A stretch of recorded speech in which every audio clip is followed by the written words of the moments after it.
सभी देवों को आमंत्रण है इस राम कथा में। हाथ जोड़कर कर निवेदन है सभी आए राम कथा का श्रवण करें और अपना आशीर्वाद देकर जाए। बोल श्यावर रामचंद्र भगवान की जय। बोल शिव शंभु भोलेनाथ की जय। जय हनुमान जी महाराज की जय। कल की कथा में हमने सुना था कि कैसे प्रभु की चरण धूलि से ही माता अहिल्या का उद्धार हो गया था और कैसे उन्होंने ताड़का का वध करके और मारीच को दूर समुद्र के पार भेज दिया था। अभी वही कथा को आगे हम श्रवण करेंगे। चले राम लक्ष्मण मुनि संगा, गए जहाँ जग पावनी गंगा। गाधी सुनु सब कथा सुनाही, जय प्रकार सुर सरी मही आई। अभी राम लक्ष्मण जी मुनि जी के साथ चले जा रहे हैं, विश्वामित्र मुनि के साथ आगे चले जा रहे हैं।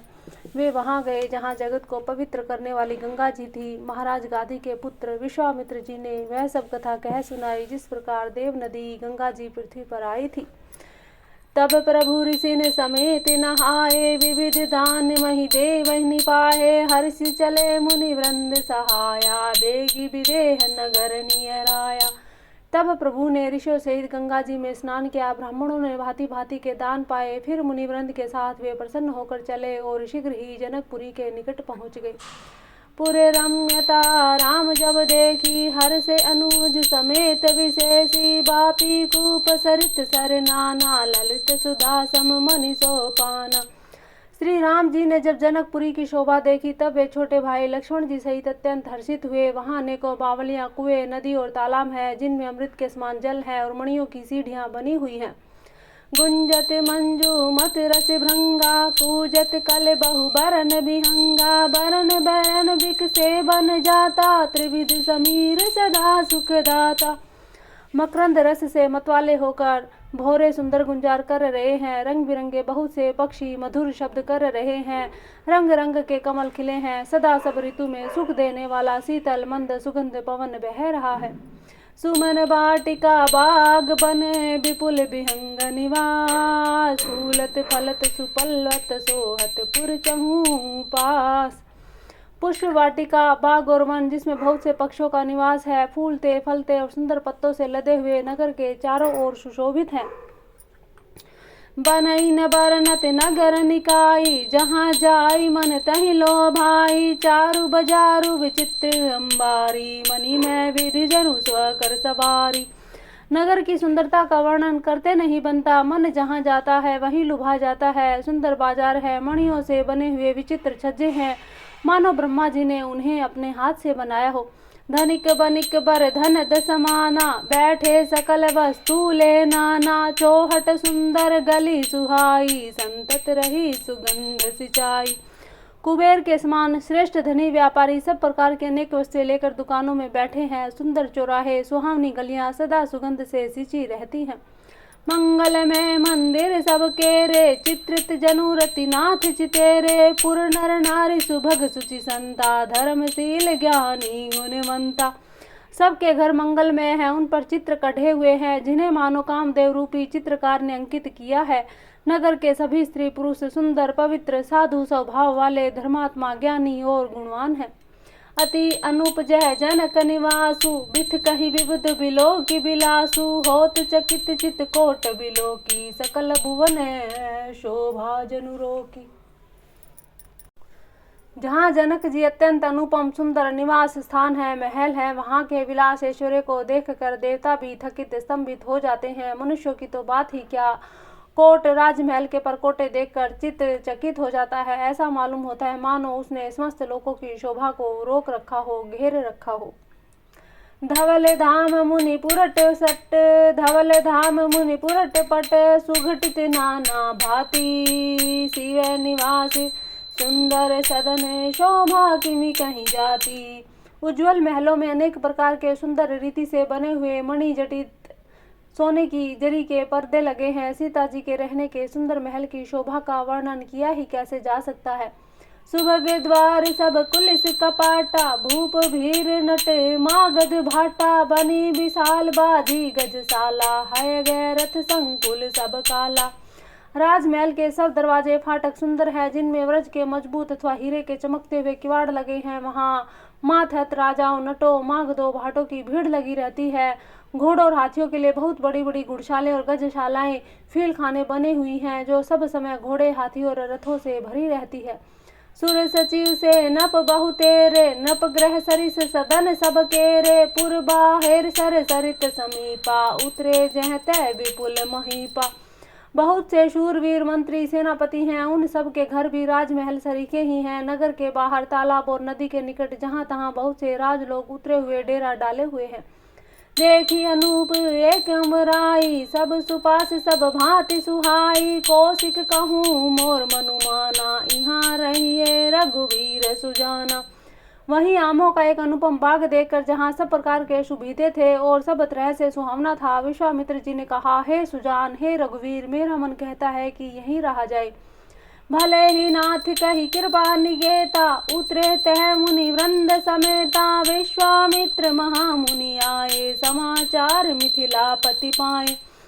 कृपा के धाम श्री रामचंद्र जी बहुत अच्छा स्वामिन कहकर वहीं मुनियों के समूह के साथ ठहर गए। मिथिलापति जनक जी ने जब यह समाचार पाया कि महामुनि विश्वामित्र आए हैं, संग सचिव सुचि भूरी भट भूसर बर गुर ज्ञाति, चले मिलन मुनि नायक ही मुदित राहुए भांति। तब उन्होंने पवित्र हृदय के ईमानदार स्वामी, भक्त, मंत्री, बहुत से योद्धा, श्रेष्ठ ब्राह्मण, गुरु शतानंद जी और अपनी जाति के श्रेष्ठ लोगों को साथ लिया और इस प्रकार प्रसन्नता के साथ राजा मुनियों के स्वामी विश्वामित्र जी से मिलने चले। किन्ह प्रणाम चरण धरि माथा, दीनी आशीष मुदित मुनि नाथा, विप्र वृंद सब आदर बंदे, जानी भाग्य बड़े राउ आनंदे। राजा ने मुनि के चरणों पर मस्तक रखकर प्रणाम किया। मुनियों के स्वामी विश्वामित्र जी ने प्रसन्न होकर आशीर्वाद दिया। फिर सारी ब्राह्मण मंडली को आदर सहित प्रणाम किया और अपना बड़ा भाग्य जानकर राजा आनंदित हुए। कुशल प्रसन्न कहीं बार ही बारा, विश्वामित्र नृपहि बैठारा, तेहि अवसर आए दो भाई, गए रहे देखन फुलवाई। बार बार कुशल प्रश्न करके विश्वामित्र जी ने राजा को बैठाया। उसी समय दोनों भाई आ पहुंचे जो फुलवाड़ी देखने गए थे। श्याम गौर मृदु बैस किशोरा, लोचन सुगध विश्वचित चोरा, उठे सकल जब रघुपति आए, विश्वामित्र निकट बैठाए। सुकुमार किशोर अवस्था वाले श्याम और गौर वर्ण के दोनों कुमार, नेत्रों को सुख देने वाले और सारे विश्व के चित्त को चुराने वाले हैं। जब रघुनाथ जी आए तब सभी उनके रूप एवं तेज से प्रभावित होकर उठकर खड़े हो गए। विश्वामित्र जी ने उनको अपने पास बैठा लिया। भय सब सुखी देखी दो भ्राता, बारी बिलोचन पुलकित गाता, मूर्ति मधुर मनोहर देखी, भयउ विदेहु विदेहु विशेषी। दोनों भाइयों को देखकर सभी सुखी हुए। सबके नेत्रों में जल भर आया। आनंद और प्रेम के आंसू उमड़ पड़े। शरीर रोमांचित हो उठे। राम जी की मधुर मनोहर मूर्ति को देखकर विदेह जनक विशेष रूप से विदेह देह की सुध बुध से रहित हो गए। प्रेम मगन मन जाने नृपु करी, विवेक धरि धीर, बोले मुनि पद नाय चिरु, गद गद गिरा गंभीर। मन को प्रेम में मगन जान राजा जनक ने विवेक का आश्रय लेकर धीरज धारण किया और मुनि के चरणों में सिर नवाकर गद गद प्रेम भरी गंभीर वाणी से कहा, कहु नाथ सुंदर दो बालक, मुनि कुल तिलक की नपकल पालक, ब्रह्मा जो निगम नेति कही गावा, उभय वेश धर की सोही आवा। हे नाथ, कहिए ये दोनों सुंदर बालक मुनि कुल के आभूषण हैं या किसी राजवंश के पालक, अथवा जिसका वेदों ने नेति कहकर गान किया है वह ब्रह्मा तो युगल रूप धरकर नहीं आया है। सहज विराग रूप मनु मोरा, थकित होत जिमि चंद चकोरा, ताते प्रभु पूछऊं सती भाऊं, कहूँ नाथ जनि करहूँ दुराऊं। मेरा मन जो स्वभाव से ही वैराग्य रूप बना हुआ है, इन्हें देखकर इस तरह मुग्ध हो रहा हूँ जैसे चंद्रमा को देखकर चकोर। हे प्रभु, इसलिए मैं आपसे सत्य निश्चल भाव से पूछता हूँ कि हे नाथ बताइए, छिपाओ ना कीजिए। इनहि बिलोकति अति अनुरागा, बरबस ब्रह्म सुख ही मन त्यागा, कह मुनि बिहसी कहूँ नपनी का, वचन तुम्हार न होई अलीका। राजा जनक की इस प्रकार से प्रार्थना करके इनको देखते ही कहते हैं कि इनको देखते ही अत्यंत प्रेम के वश होकर मेरे मन में जबरदस्ती ब्रह्म सुख को त्याग दिया है। मुनि ने हंसकर कहा, हे राजन, आपने ठीक ही कहा, आपका वचन मिथ्या नहीं हो सकता। ए फिर सबई जहाँ लगी प्राणी, मन मुस्काहि राम सुनि बानी। रघुकुल मुनि दशरथ के जाए, ममहित लागी नरेश बैठाए। जगत में जहाँ तक जितने भी प्राणी हैं वे सभी को प्रिय हैं। मुनि की रहस्य भरी वाणी सुनकर श्री राम जी मन ही मन मुस्कुराते हैं, हंसकर मानो संकेत करते हैं कि रहस्य खोलिए नहीं। तब मुनि ने कहा, ये रघुकुल मणि महाराज दशरथ के पुत्र हैं। मेरे हित के लिए राजा ने इन्हें मेरे साथ भेजा है। राम लखनऊ दो बंधु बर, रूपशील बलधाम। मखरा के हूँ सब साखी, जगु जीते असुर संग्राम। ये राम और लक्ष्मण दोनों श्रेष्ठ भाई रूपशील बल के धाम हैं। सारा जगत इस बात का साक्षी है कि इन्होंने युद्ध में असुरों को जीतकर मेरे यज्ञ की रक्षा की है। मुनि तव चरण देखी कह राहूं, कही न सकहूं निज पुण्य प्रभाऊं। श्याम सुंदर श्याम गौर दो भ्राता, आनंदहु के आनंद दाता। राजा ने कहा, मुनि आपके चरणों के दर्शन कर मैं अपना पुण्य प्रभाव कह नहीं सकता। ये सुंदर श्याम और गौर वर्ण के दोनों भाई आनंद को भी आनंद देने वाले हैं। इन्हें के प्रीति परस्पर पावनी, कही न जाय मन भाव सुहावनी। सुनहु नाथ कह मुदित विदेहूं, ब्रह्म जीव इव सहज सनेहूं। इनकी आपस की प्रीति बड़ी पवित्र और सुहावनी है, वह मन को बहुत भाती है पर वाणी से कही नहीं जा सकती। विदेह है। जनक जी आनंदित होकर कहते हैं कि हे नाथ सुनिए, ब्रह्मा और जीव की तरह इनमें भी स्वाभाविक प्रेम है।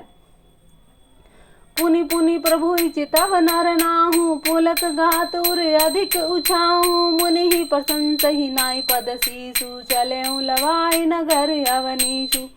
राजा बार बार प्रभु को देखते हैं, दृष्टि वहां से हटना ही नहीं चाहती। प्रेम से शरीर पुलकित हो रहा है और हृदय में बड़ा उत्साह है। फिर भी मुनि की प्रशंसा करके उनके चरणों में सिर नवाकर राजा उन्हें नगर में लिवा चले।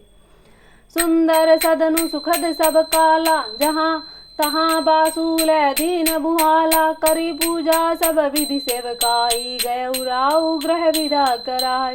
ऋषय संग रघुवंश मणि, करि भोजन विश्रामु। बैठे प्रभु भ्राता सहित, दिवस रहा भरि जामु। एक सुंदर महल जो सब समय सभी ऋतुओं में सुखदायक था, वहां राजा ने उन्हें ले जाकर ठहराया। तदंतर सब प्रकार से पूजा और सेवा करके राजा विदा मांगकर अपने घर गए। रघुकुल के शिरोमणि प्रभु श्री रामचंद्र जी ऋषियों के साथ भोजन और विश्राम करके भाई लक्ष्मण जी समेत बैठे। उस समय पहर भर दिन रह गया था। लखन हृदय लाल सा विशेषी, जाई जनकपुर आइए देखी। प्रभु वह बहुरी मुनि ही सकुचाई, प्रगट न कही मन ही मुस्काई। लक्ष्मण जी के हृदय में विशेष लालसा है कि जाकर जनकपुर देखावें, परंतु प्रभु श्री रामचंद्र जी का डर है और फिर मुनि से भी सकुचाते हैं, इसलिए प्रकट में कुछ कहते नहीं, मन ही मन मुस्कुरा रहे हैं।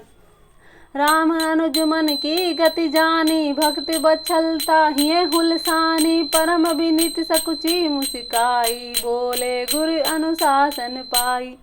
अंतर्यामी श्री रामचंद्र जी ने छोटे भाई के मन की दशा जान ली। तब उनके हृदय में भक्त वत्सलता उमड़ आई। वे गुरु जी की आज्ञा पाकर बहुत ही विनय के साथ सकुचाते हुए मुस्कुराकर बोले, नाथ लखनऊपुर देखन चहीं। प्रभु सकोच डर प्रगट न कहीं। जो राउर आए सु मैं पाऊं, नगर देखाई तुरत ले आओ।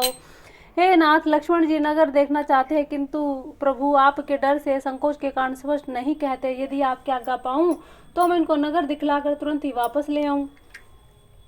सुनी मुनि सु कह वचन से प्रीति, कसन राम तुम्हें राखहु नीति। धर्म से तु पालक तुम ताता, प्रेम विवश सेवक सुखदाता। जाई देखी आऊं न गुरु सुख, निदान दहु बाई। करहूं सुफल सबके नयन, सुंदर बदन दिखाई। यह सुनकर मुनीश्वर विश्वामित्र जी ने प्रेम सहित वचन कहे, हे राम, तुम नीति की रक्षा कैसे न करोगे। हे तात, तुम धर्म की मर्यादा का पालन करने वाले हो और प्रेम के वशीभूत होकर सेवकों को सुख देने वाले हो। सुख के निधान दोनों भाई जाकर नगर देखाओ। अपने सुंदर मुख दिखलाकर सब नगर निवासियों के नेत्रों को सफल करो।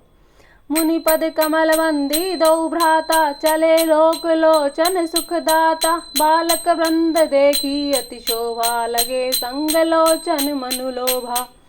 सब लोगों के नेत्रों को सुख देने वाले दोनों भाई मुनि के चरण कमलों की वंदना करके चले। बालकों के झुंड इनके सौंदर्य के अत्यंत शोभा देखकर साथ लग गए। उनके नेत्र और मन इनकी माधुरी पर लुभा गए।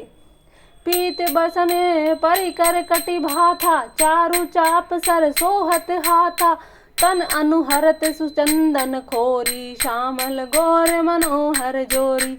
दोनों भाइयों के पीले रंग के वस्त्र है, कमर में पीले दुपट्टों में तरकस बंधे हैं, हाथों में सुंदर धनुष बाण सुशोभित हैं, श्याम और गौर वर्ण के शरीर के अनुकूल है, अर्थात जिस पर जिस रंग का चंदन अधिक फबे उस पर उसी रंग के चंदन की सुंदर खोर लगी है। सांवरे और गोरे रंग की मनोहर जोड़ी है। केहरी कंधर बाहु विशाला, उर अति सुरुचिर नागमणि माला, सुभग सोन सर सिरु है लोचन, बदन मयंक ताप त्रय मोचन। सिंह के समान पुष्ट गर्दन, गले का पिछला भाग है, विशाल भुजाएं हैं, चौड़ी छाती पर अत्यंत सुंदर गजमुक्ता की माला है, सुंदर लाल कमल के समान नेत्र हैं, 3 तोपों से छुड़ाने वाला चंद्रमा के समान मुख है। कानन ही कनक फूल छवि देहि, चितवत चितहि चोरी जनु लेहि, चितवन चारु भ्रुकुटी बर बाकी, तिलक रेख शोभा जनु जाकी। कानों में सोने की कर्णफूल अत्यंत शोभा दे रहे हैं, देखते ही देखने वाले के चित्त को मानो चुरा लेते हैं। उनकी चितवन दृष्टि बड़ी मनोहर है, भुएं तिरछी एवं सुंदर है, माथे पर तिलक की रेखाएं ऐसी सुंदर है मानो मूर्तिमती शोभा पर मुहर लगा दी गई हो। रुचिर चौतनी सुभग सिरे, मेचक कुंचित केस, नख सीख सुंदर बंधु दो, शोभा सकल सुदेश। सिर पर सुंदर चौकोनी टोपियां दिए हुए हैं, काले और घुंघराले बाल हैं। दोनों भाई नख से लेकर शिखा तक, एड़ी से चोटी तक सुंदर है और सारी शोभा जहाँ जैसी चाहिए वैसी ही है। देखन नगरु भूप सुत आए, समाचार पुर बासिन पाए, धाए धाम काम सब त्यागी, मनहु रंक निधि लूटन लागी। जब पूर्ववासियों ने यह समाचार पाया कि दोनों राजकुमार नगर देखने के लिए आए हैं, तब वे सब घर बार काम काज छोड़कर ऐसे दौड़े मानो दरिद्री खजाना लूटने के लिए दौड़े हों। निरखी सहज सुंदर दो भाई, होई सुखी लोचन फल पाई, जुबती भवन झरोखन ही लागी, निरखहि राम रूप अनुरागी। स्वभाव से ही सुंदर दोनों भाइयों को देखकर वे लोग नेत्रों का फल पाकर सुखी हो रहे हैं। युवती स्त्रियां घर के झरोखों से लगी हुई प्रेम सहित श्री रामचंद्र जी के रूप को देख रही हैं। कहीं परस्पर वचन सप्रीति, सखी इन कोटि काम छवि जीती, सुर नर असुर नाग मुनि माही, शोभा असी कहूँ सुनी अति नाही। वे आपस में बड़े प्रेम से बातें कर रही हैं। हे सखी, इन्होंने करोड़ों कामदेव की छवि को जीत लिया है। देवता, मनुष्य, असुर, नाग और मुनियों में ऐसी शोभा तो कहीं भी सुनने को नहीं आती। विष्णु चारी भुज विधि मुखचारी, विकट वेश मुख पंच पुरारी, अपर देहु अस को न आही, है छवि सखी पट तरी है जाही। भगवान विष्णु के 4 भुजाएं हैं, ब्रह्मा जी के 4 मुख हैं, शिव जी का विकट भयानक वेश है और उनके 5 मुंह हैं। तो हे सखी, दूसरा देवता भी कोई ऐसा नहीं जिसके साथ इस छवि की उपमा दी जाए। भय किशोर सुषमा सदन, श्याम गौर सुखदाम, अंग अंग परवारी अहीं, कोटि कोटि सतकाम। इनकी किशोर अवस्था है, ये सुंदरता के घर हैं, सांवले और गोरे रंग के हैं, सुख के धाम हैं। इनके अंग अंग पर करोड़ों अरबों कामदेवों को निछावर कर देना चाहिए। कहूँ सखी यस को तनुधारी, जो न मोह रूप निहारी, को सप्रेम बोली मृदुबानी, जो मैं सुना सो सुनहु सयानी। हे सखी, भला कहो तो ऐसी कौन शरीरधारी होगा जो इस रूप को देखकर मोहित ना हो। अर्थात यह रूप जड़ चेतन सबको मोहित करने वाला है। तब कोई दूसरी सखी प्रेम सहित कोमल वाणी से बोली, हे सयानी, सुनो जो मैंने सुना है उसे। ए दो दशरथ के ढोठा, बाल मराल नहीं के कल जोटा, मुनि कौशिक मख के रखवारे, जिन्हें रन अजिर निशाचर मारे। श्याम गात कल कंज विलोचन, जो मारिच सुबुझ मधुमोचन, कौशल्या सुत सो सुख खानी, नामु राम धनु सायक पानी। ये दोनों राजकुमार महाराज दशरथ जी के पुत्र हैं। बाल राज हंसों का सुंदर जोड़ा है। ये मुनि विश्वामित्र जी के यज्ञ की रक्षा करने वाले हैं। और इन्होंने युद्ध के मैदान में राक्षसों को मारा है, जिनका श्याम शरीर और सुंदर कमल जैसे नेत्र हैं, जो मारीच और सुभाव के मद को चूर करने वाले हैं और सुख की खान है, जो हाथ में धनुष बाण लिए हुए हैं। वे कौशल्या जी के पुत्र हैं और इनका नाम राम है। बोल सिया राम। गौर किशोर बेसु बर काछे, कर सर चाप राम के पाछे। लक्ष्मण नाम राम लघु भ्राता, सुनु सखी तासु सुमित्रा माता। विप्र काजु करि बंधु दऊ, मग मुनि बधु उधारी। आए देखन चाप मख, सुनि हर्षि सब नारी। जिनका रंग गोरा किशोर अवस्था है, जो सुंदर वेश बनाए हैं, हाथों में धनुष बाण लिए श्री राम जी के पीछे पीछे चल रहे हैं, वे इनके छोटे भाई हैं। इनका नाम लक्ष्मण है। हे सखी सुनो, इनकी माता सुमित्रा है। दोनों भाई ब्राह्मण विश्वामित्र जी का काम करके और रास्ते में मुनि गौतम की स्त्री अहिल्या का उद्धार करके यहाँ धनुष यज्ञ देखने आए हैं। यह सुनकर सब स्त्रियां प्रसन्न हुई। देखी राम छवि को एक कहीं, जोगु जानकी यह बरु अहीं। जो सखी इन्हीं देख नर नाहू, पन परिहरि हठि करहूँ विवाहू। श्री रामचंद्र जी की छवि देखकर तो कोई एक दूसरी सखी कहने लगी, यह वर जानकी जी के योग्य है। हे सखी, यदि कहीं राजा इन्हें देख ले तो प्रतिज्ञा छोड़कर हठ पूर्वक इन्हीं से विवाह कर देगा। कहु कह ए भूपति पहचाने, मुनि समेत सादर सन्माने। सखी परंतु पनुराउ न तजई, विधि बस हटि अविवेक ही भजई। किसी ने कहा, राजा ने इन्हें पहचान लिया है और मुनि के सहित इनका आदर पूर्वक सम्मान किया है, परंतु हे सखी, राजा अपना प्रण नहीं छोड़ता। वह होनहार के वशीभूत होकर हठ पूर्वक अविवेक का ही आश्रय लिए हुए है, अर्थात प्रण पर अड़े रहने की मूर्खता नहीं छोड़ता। को कह जो भल अहि विधाता, सब कह सुनिए उचित फल दाता। तो जानकी ही मिलहि बरुए हूँ, नाहिन आल यहाँ संदेहूँ।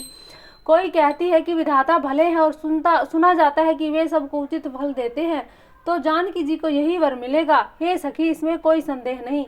जो विधि बस यस बने संजोगी, तो कृत्य होई सब लोगु। सखी हमरे आरती अति ताते, कबहु ए आवहि एहि नाते। नाही तय हम कहूँ सुनहूँ, सखी इन्हें कर दर्शनु दूरी। यह संघटु तब होई, जब पुण्य प्राकृत भूरी। जो दैव योग से ऐसा संयोग बन जाए तो हम लोग कृतार्थ हो जाएं। हे सखी, मेरे तो इसी से इतनी अधिक आतुरता हो रही है, किसी नाते कभी तो ये यहाँ आएंगे, नहीं तो विवाह ना हुआ तो हे सखी सुनो, हमको इनके दर्शन दुर्लभ हैं। यह संयोग तभी हो सकता है जब हमारे पूर्व जन्मों के बहुत पुण्य हो। बोलिए पर कहें सखिनी का,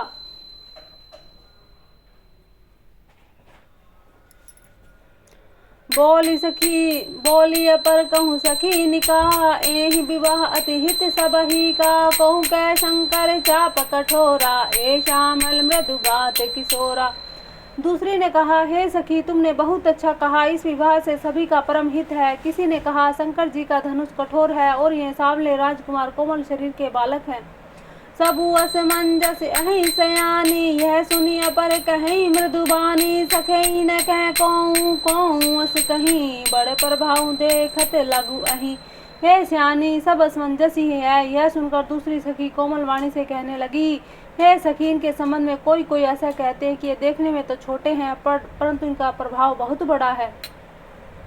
करसी जासु पद पंकज धूरी, तरी अहिल्या कृत अघभूरी। सो की रही बिनु शिव तनु तोरे, यह प्रीति परि हरिय न भोरे। जिनके चरण कमलों की धूलि का स्पर्श पाकर अहिल्या तर गई, जिसने बड़ा भारी पाप किया था, वे क्या शिव जी का धनुष तोड़े बिना रहेंगे? इस विश्वास को भूल कर भी नहीं छोड़ना चाहिए। जेहि विरंची रुचि सिए सवारी, तेहि श्यामल बरु रचे बिचारी। तासु वचन सुनि सब हरसानी, ऐसे हों कहीं मृदुबानी। ये हर सही बर सही सुमन, सुमुखी सुलोचनी वृंदे। जाहि जहाँ जह बंधु दो, तह तह परमानंद। जिस ब्रह्मा जी ने सीता को सवार कर बड़ी चतुराई से रचा है, उसी ने विचार कर सांवला वर भी रच रखा है। उसके ये वचन सुनकर सब हर्षित हुई और कोमल वाणी से कहने लगी, ऐसा ही हो। सुंदर मुख और सुंदर नेत्रों वाली स्त्रियां समूह की समूह हृदय में हर्षित होकर फूल बरसा रही हैं। जहाँ जहाँ दोनों भाई जाते हैं वहाँ वहाँ परम आनंद छा जाता है। पूरब दिशि गे दो भाई, जय धन मख हित भूमि रचाई। अति विस्तार चारों गच ढारी, विमल वेदिका रुचिर सवारी।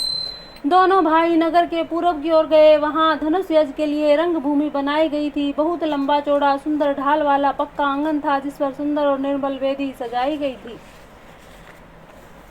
चहुदिशि कंजन मंच विशाला, रचे जहाँ बैठे महिपाला। तही पाछे समीप चहु पासा, अपर मंच मंडली विलासा। चारों ओर सोने के बड़े बड़े मंच बने हुए थे, जिन पर राजा लोग बैठेंगे। उनके पीछे समीप ही चारों ओर दूसरे मचानों का मंडलाकार घेरा सुशोभित था। कछुक ऊंची सब भातु सुहाई, बैठे नगर लोग जह जाई। तिन्ह के निकट विशाल सुहाए, धवल धाम बहु बैरन बनाए। वह कुछ ऊंचा था, सब प्रकार से सुंदर था। जहाँ आकर नगर के लोग बैठेंगे, उन्हीं के पास विशाल एवं सुंदर सफेद मकान अनेक रंग बिरंगों के बनाए गए थे। जहाँ बैठे देखें सब नारी, जथा जोगुन जुगुल अनुहारी। पुर बालक कहीं कहीं वधु वचना, सादर प्रभु देखा वही रचना। जहाँ अपने अपने कुल के अनुसार सब स्त्रियां यथा योग्य, जिनको जहाँ बैठना उचित है बैठकर देखेंगी। नगर के बालक कोमल वचन कह कहकर आदर पूर्वक प्रभु श्री रामचंद्र जी को यज्ञशाला की रचना दिखा रहे हैं। सब शिशु एहि मिस प्रेम बस परसि मनोहर गा। तन पुल कहीं अति हर सूहिय, देखी देखी दो भ्रात। सब बालक इसी बहाने प्रेम के वश होकर श्री रामचंद्र जी के मनोहर अंगों को छूकर शरीर से पुलकित हो रहे हैं। और दोनों भाइयों को देख देख कर उनके हृदय में अत्यंत हर्ष हो रहा है।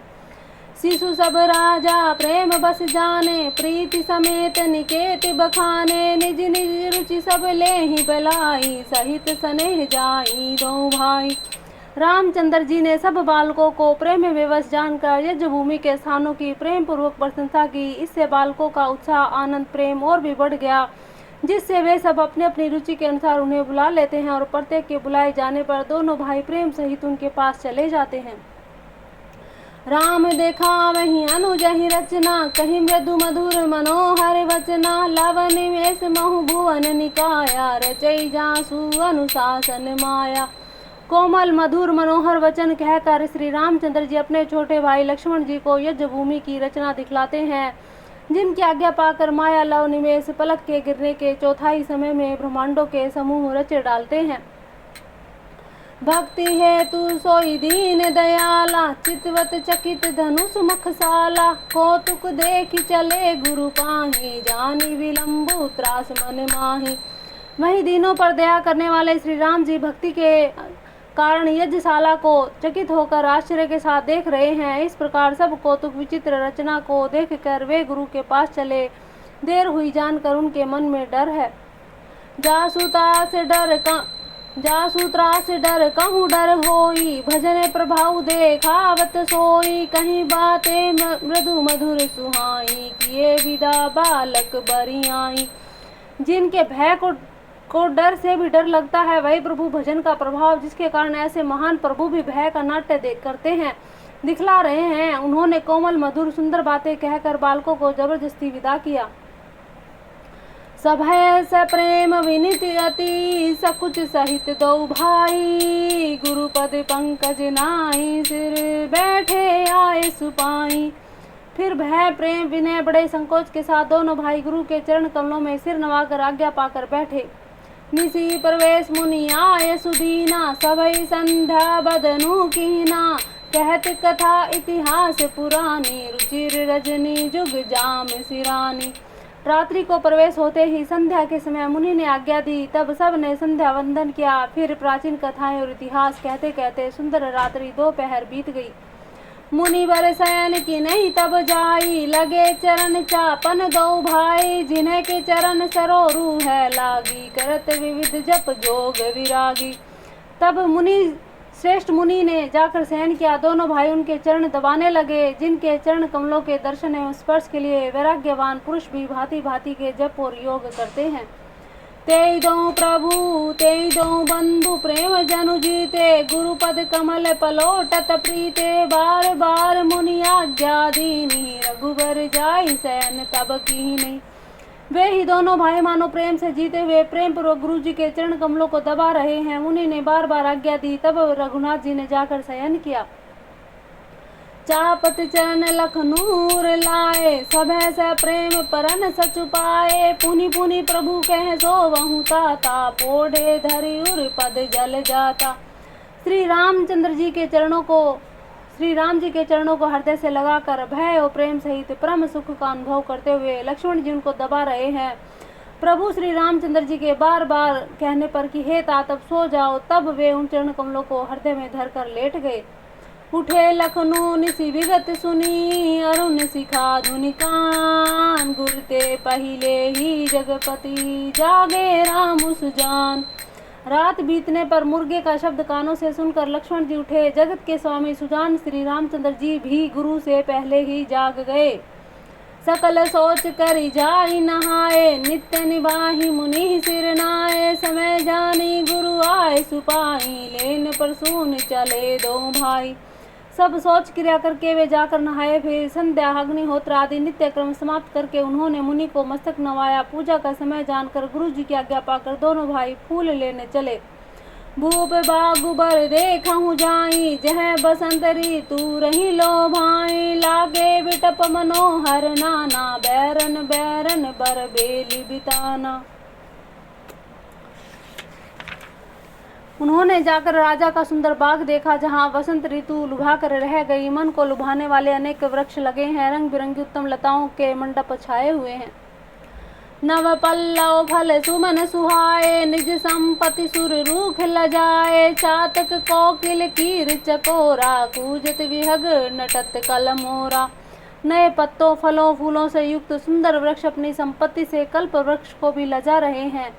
पपी है, कोयल, तोते, चकोर आदि पक्षी मीठी बोली बोल रहे हैं और मोर सुंदर नृत्य कर रहे हैं।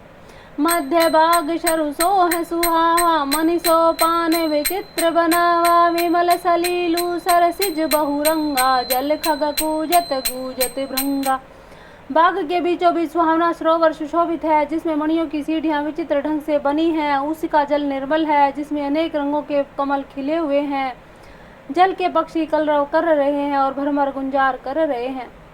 बाग तड़ाकू बिलो की प्रभु, हर से बंधु समेत, परम रम्य आराम यही जो राम ही सुख देत।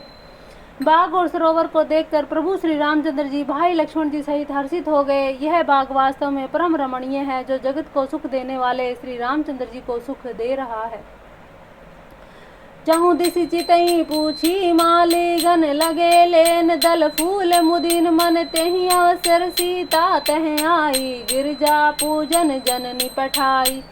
चारों ओर दृष्टि डालकर मालियों से पूछकर वे प्रसन्न मन से पत्र पुष्प लेने लगे। उसी समय सीता जी वहां आई। माता ने उन्हें गिरजा पार्वती जी की पूजा करने के लिए भेजा था। संग सखी सब सुभग सयानी, गावहि गीत मनोहर वाणी, सर समीप गिरजा ग्रह सोवा, बरनी न जाई देखी मनु मोहा। साथ में सब सुंदर और सयानी सखियां हैं, जो मनोहर वाणी से गीत गा रही हैं। सरोवर के पास गिरजा जी का मंदिर सुशोभित है, जिसका वर्णन नहीं किया जा सकता, जिससे देखकर मन मोहित हो जाता है। मज्जनु करी सर सखिन समेता, गई मुदित मन गौर निकेता, पूजह कीनि अधिक अनुरागा, निज अनुरूप सुभग बरु मांगा। सखियों सहित सरोवर में स्नान करके सीता जी प्रसन्न मन से गिरजा जी के मंदिर में गई। उन्होंने बड़े प्रेम से पूजा की और अपने योग्य सुंदर वर मांगा। एक सखी से संग बिहाई, गई रही देखन फुलवाई, तेहि दो बंधु बिलो के जाई, प्रेम विवश सीता पही आई। एक सखी सीता जी का साथ छोड़कर फुलवाड़ी देखने चली गई थी। उसने जाकर दोनों भाइयों को देखा और प्रेम में विह्वल होकर वह सीता जी के पास आई। तासु दशा देखी सखी न पुलक गात जलु नैन, कहूँ कारनु निज हरस कर, पूछहि सब मृदु बैन। सखियों ने उसकी दशा देखी, शरीर पुलकित है, नेत्रों में जल भरा है। सब कोमल वाणी से पूछने लगी कि अपनी प्रसन्नता का कारण बताए।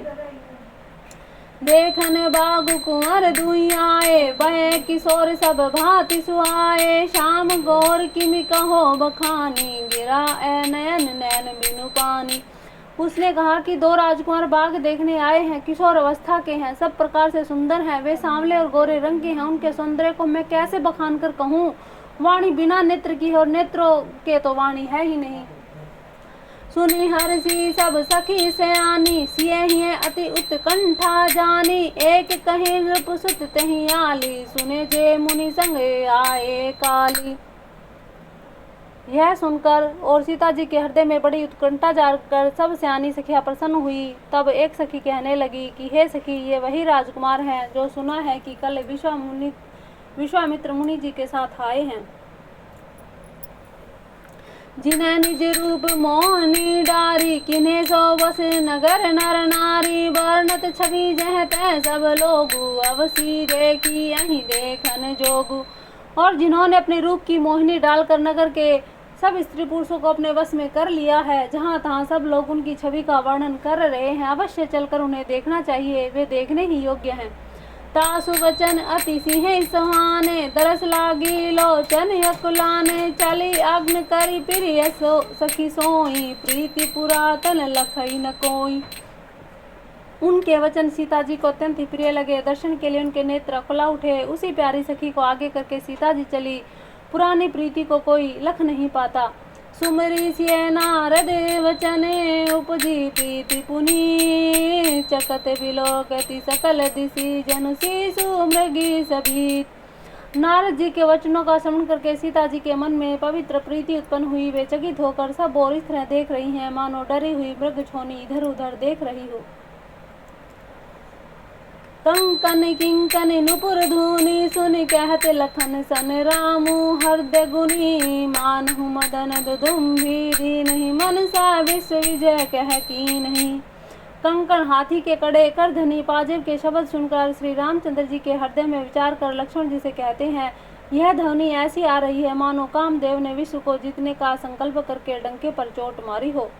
अस कहीं फिरी चिते तेहि ओरा, सिय मुख शशि भय नैन चकोरा। भय बिलोचन चारु चंचल, मनु सुकुचि निमित जे दिगंचल। ऐसा कहकर श्री रामचंद्र जी ने फिर कर उस ओर देखा। श्री सीता जी के मुख रूपी चंद्रमा को निहारने के लिए उनके नेत्र चकोर बन गए। सुंदर नेत्र स्थिर हो गए, टकटकी लग गई, मानो निमि जनक जी के पूर्वज ने, जिनका सबकी पलकों में निवास माना जाता है। लड़की दामाद के मिलन के प्रसंग को देखना उचित नहीं, इस भाव से सकुचा कर पलकें छोड़ दी, पलकों में रहना छोड़ दिया, जिनसे पलकों का गिरना रुक गया। देखी सिय शोभा सुख पावा, हृदय सराहत वचन न आवा। जनु विरंची सब निज निपुनाई, विरचि विश्व कह प्रगति दिखाई। सीता जी की शोभा देखकर श्री रामचंद्र जी ने बड़ा सुख पाया। हृदय में वे उसकी सराहना करते हैं, किंतु मुख से वचन ना निकलते। वह शोभा ऐसी अनुपम है मानो ब्रह्मा जी ने सारी निपुणता को मूर्तिमान कर संसार को प्रकट करके दिखा दिया हो। सुंदरता कहूँ सुंदर करही, छवि ग्रह दीप सिखा जनु बरही। सब उपमा कभी रहे जुठारी, कहीं पट करो विदेह कुमारी। वह सीता जी की शोभा सुंदरता को भी सुंदर करने वाली है। वह ऐसी मालूम होती है कि मानो सुंदरता रूपी घर में दीपक की लो जल रही हो।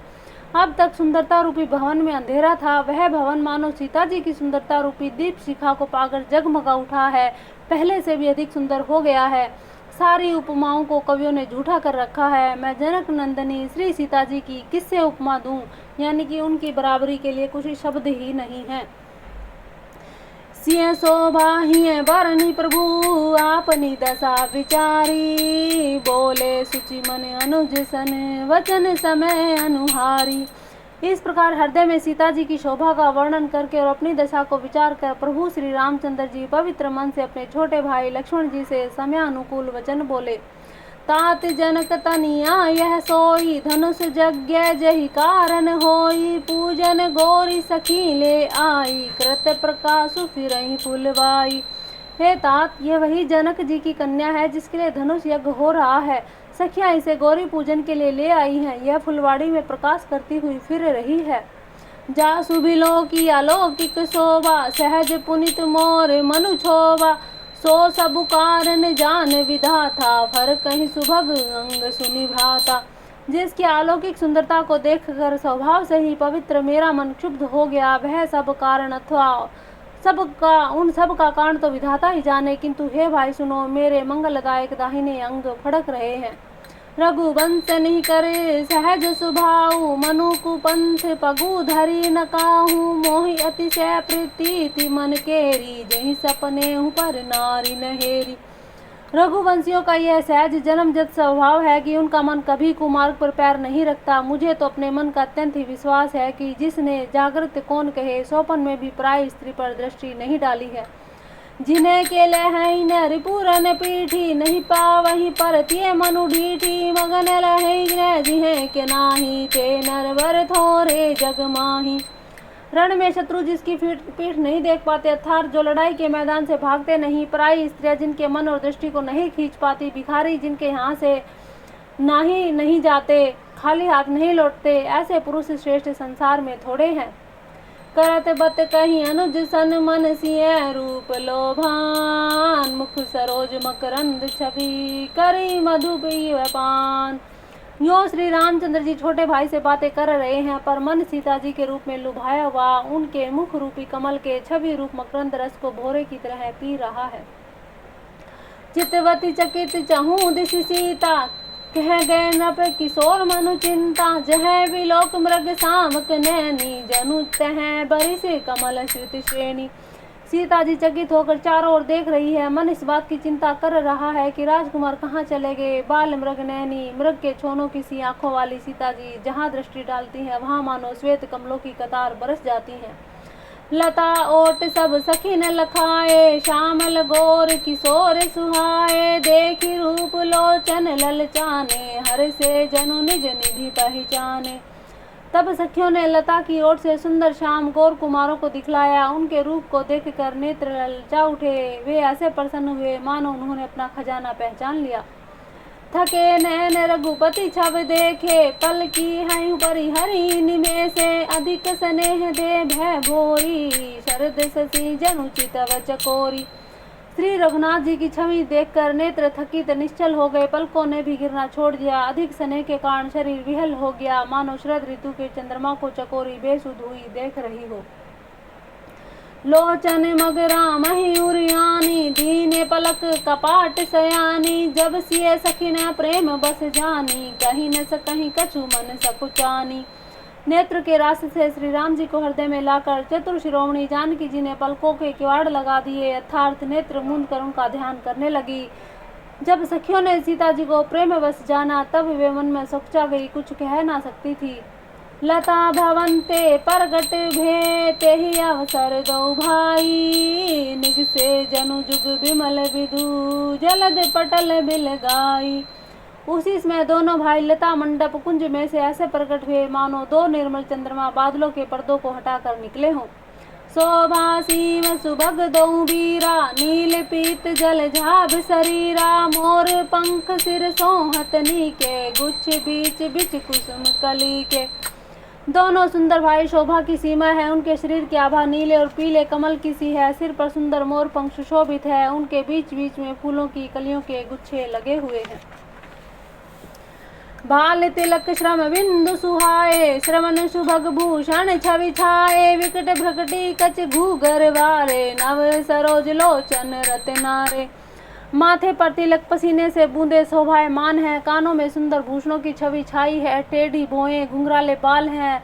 नए लाल कमल के समान ऋतवारे लाल नेत्र हैं।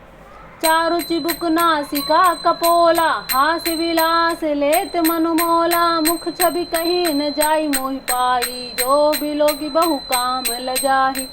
ठोड़ी नाक गले बड़े सुंदर है। हंसी की शोभा मन को मोल लिए लेती है। मुख की छवि जो मुझसे कहीं नहीं जाती, जिसे देखकर बहुत से कामदेव लजा जाते हैं। उर्मणि माल कंबू गल गीवा, काम कलब कर भुज बल सीवा। सुमन समेत बाम कर दोना, सामर कुंवर सखी सुटी लोना। वक्ष स्थल पर मणियों की माला है। शंख के सदृश सुंदर गला है। कामदेव के हाथों में बच्चे की सी सूंड के समान उतार चढ़ाव वाली कोमल भुजाएं हैं, जो बल की सीमा है। जिनके बाएं हाथ में फूलों सहित दोना है। हे सखी ये सांवला कुंवर ही तो बहुत सलोना है। केहरी कटी पट पीत धरे सुषमा शील निधान, देखी भानु कुलभूषण ही बिसरा सखीन अपान। सिंह की सी पतली लचीली कमर वाले पीताम्बर धारण किए हुए शोभा और शील के भंडार सूर्य कुल के भूषण श्री रामचंद्र जी को देखकर सखियां अपने आप को भूल गई।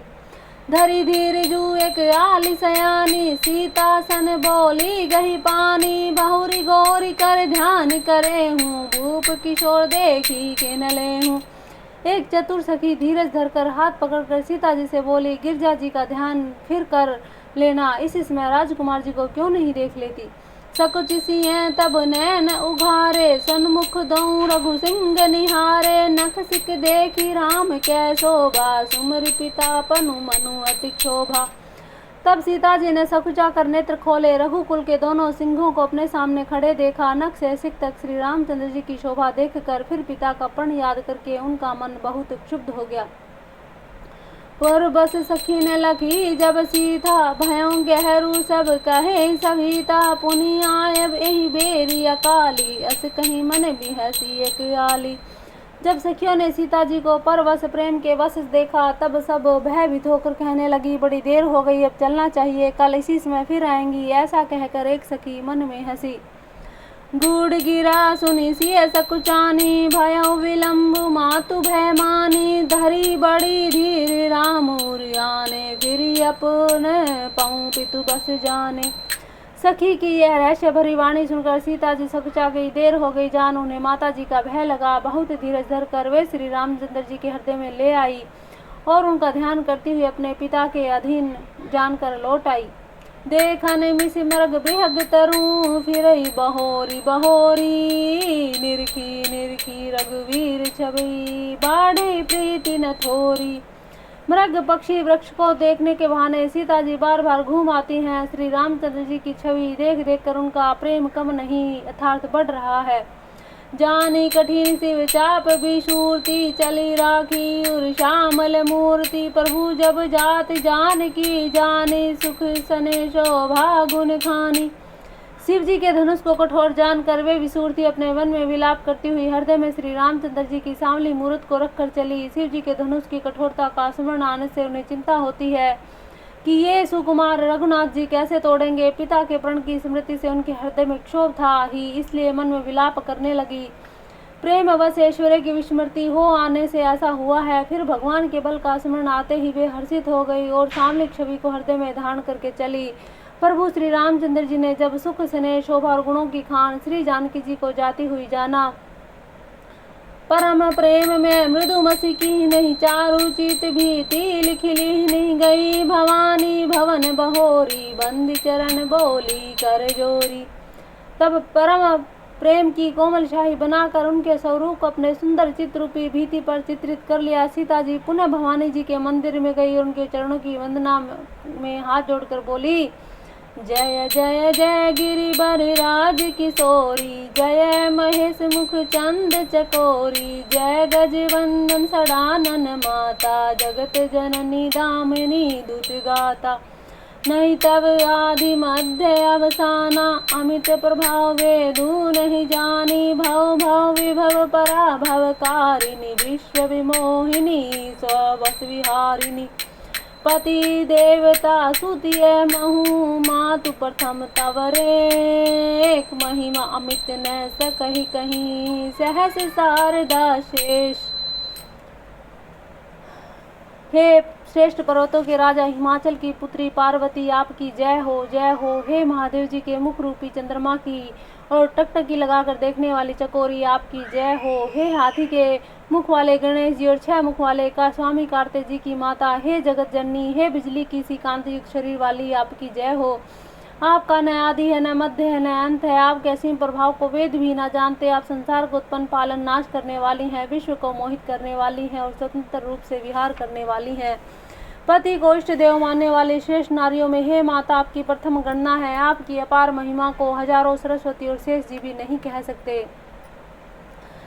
सेवत तेहि सुलभ फलचारी, वरदायनि पुरारी पियारी, देवी पूजी पद कमल तुम्हारे, सुर नर मुनि सब होई सुखारे। सीता जी माता पार्वती जी की आराधना कहते हुए कहती है कि हे भक्तों को मुंह मांगा वर देने वाले त्रिपुर के शत्रु शिव जी की प्रिय पत्नी, आपकी सेवा करने से चारों फल सुलभ हो जाते हैं। हे देवी, आपके चरण कमलों की पूजा करके देवता, मनुष्य और मुनि भी सभी सुखी हो जाते हैं।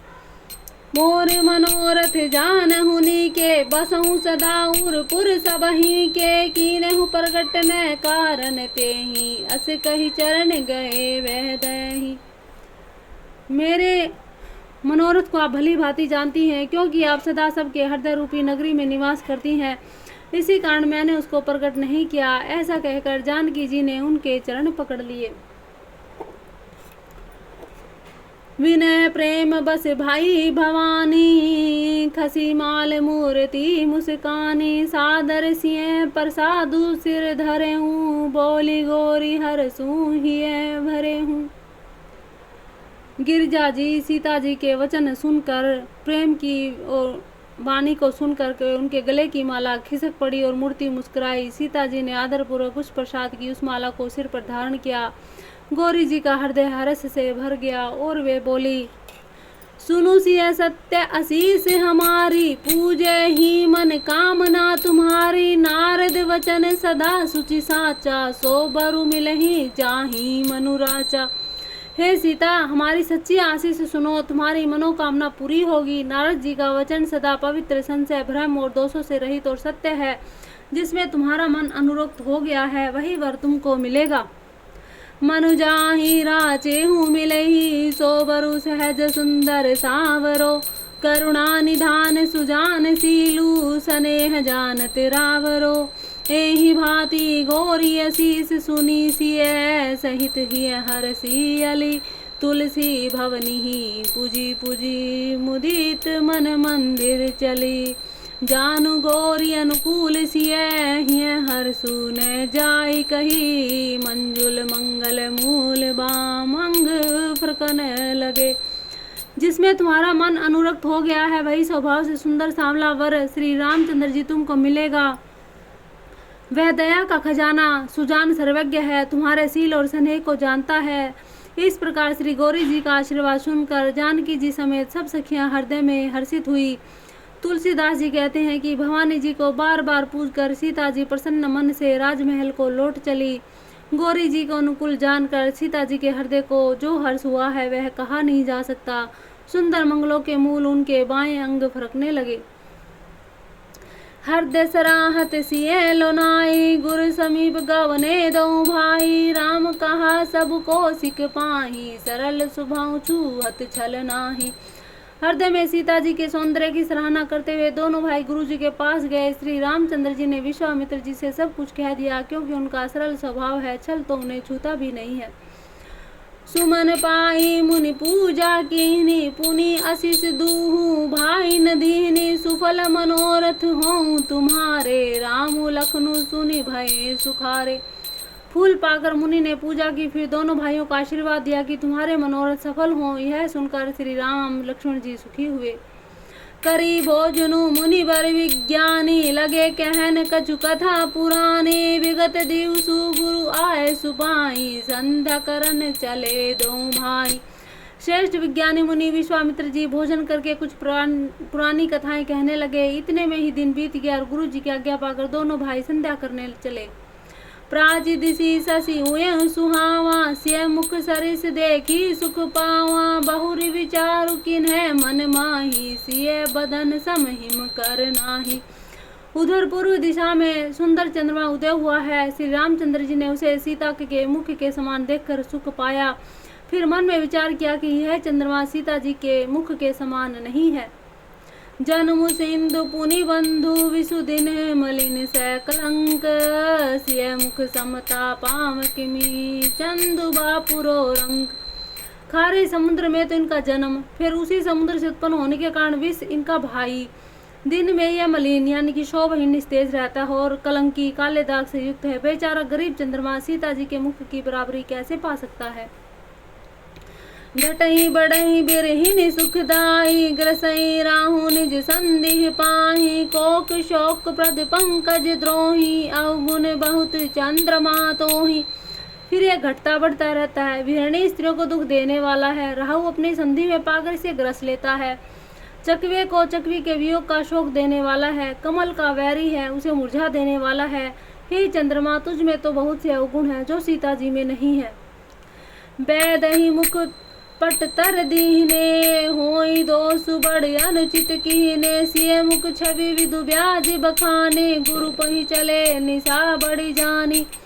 तो जानकी जी की मुख की तुझ में उपमा देने से बड़ा अनुचित कर्म करने का दोष लगेगा। इस प्रकार चंद्रमा के बहाने सीता जी के मुख की छवि का वर्णन करके बड़ी रात हो गई जानकर वे गुरु जी के पास चले। करि मुनि चरण सरोज प्रणामा, आय सुपाई किन्है विश्रामा। विगत निसार गुनायक जाके, बंधु बिलो की कहन यस लागे। मुनि जी के चरण कमलों को प्रणाम करके आज्ञा पाकर उन्होंने विश्राम किया। रात बीतने पर श्री रघुनाथ जी जागे और भाई को देखकर ऐसे कहने लगे, आयऊ अरुण अवलोकहु ताता, पंकज कोक लोक सुखदाता। बोले लखनु जोरी जुग पानी, प्रभु प्रभाव सूचक मृदुबानी। अरुणोदय सकुचे कुमुद, उडगन ज्योति मलिन। जिमि तुम्हार आगमन सुनी, भय नृपति बलहीन।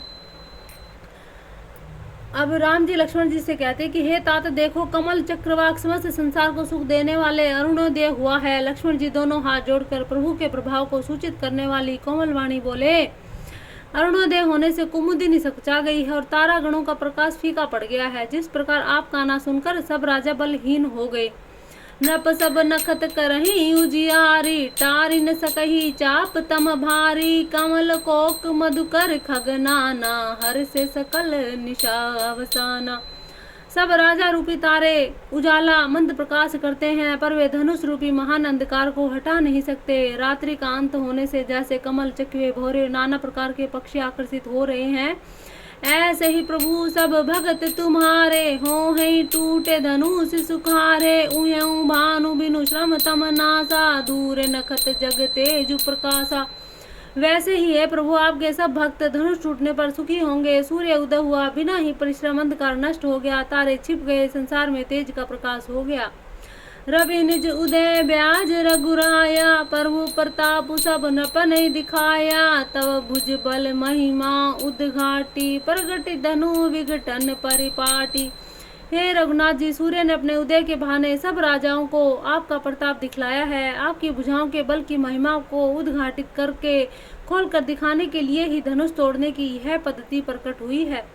बंधु वचन सुनी प्रभु मुस्काने, होए सुचि सहज पुनित नहाने। नित्य क्रिया करी गुरु पही आए, चरण सरोज सुभग सिर नाए।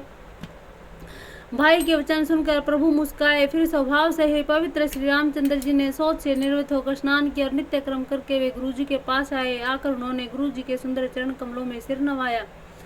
सतानंदु तब जनक बोलाए, कौशिक मुनि पही तुरंत बैठाए। जनक विनय तय आई सुनाई, हर्षि बोल लिए दो भाई।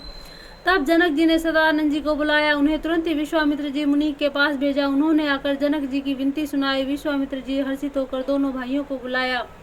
सदानंद पद बंदी प्रभु, बैठे गुरु परिजाही। चलहूँ तात मुनि कहूँ, तब पठवा जनक बोलाई। सदानंद जी के चरणों की वंदना करके प्रभु श्री रामचंद्र जी गुरु जी के पास जा बैठे। तब मुनि ने कहा, हे तात चलो, जनक जी ने बुलावा भेजा है। मास प्रायण, 8वां विश्राम, नव प्रायण, दूसरा विश्राम। जय श्री राम, जय श्री राम, जय श्री राम।